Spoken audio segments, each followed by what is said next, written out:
Charles £1 million from Bin Laden's family. I mean, I know. I didn't really need to read much more of it than that. But what does it say about the royal family and also the mixed messages we're getting? I think it says something about the royal family, but not that much, because we know who they represent.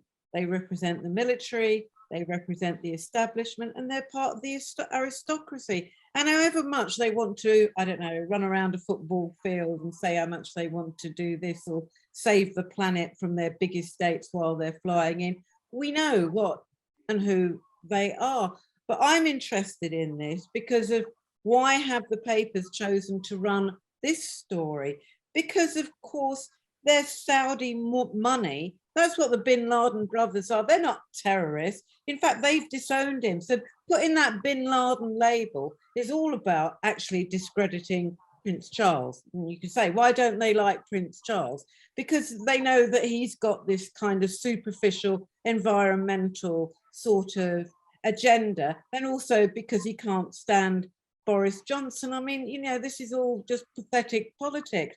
But actually, they love Saudi money. You know, the royal family love Saudi money. They love going over to the Saudis. They love doing all that.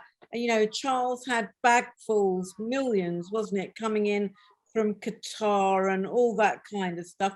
The Tories in particular, you look at the links between the Tories and Saudis, and of course what we've got now with this hold that they have with oil, which is one of the reasons we've got to get off oil, is that you've got everybody crawling up the asses of the Saudis, even though they're obvious murderers and torturers. Now, if you ask me what should be happening, and of course there was something of this in terms of what Corbyn was bringing in, which is why he had to be smashed, you know, is there should be no funding from any foreign source.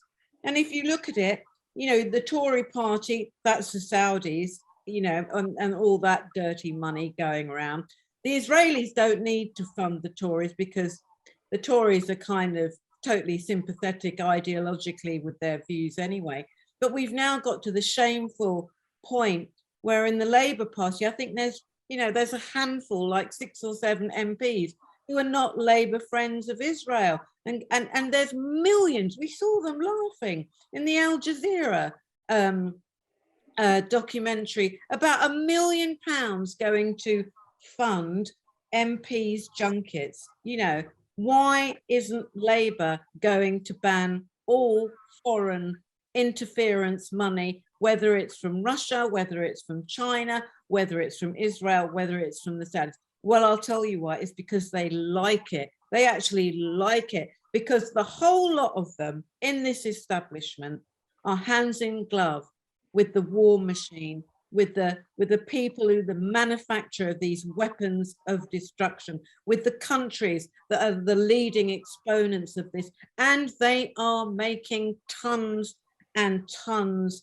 of money. So, you know, let's actually get real to what this is about. This is a slight unpeeling of who's in part funding our whole political class, you know, Labour and Tory, and that's filthy regimes from overseas.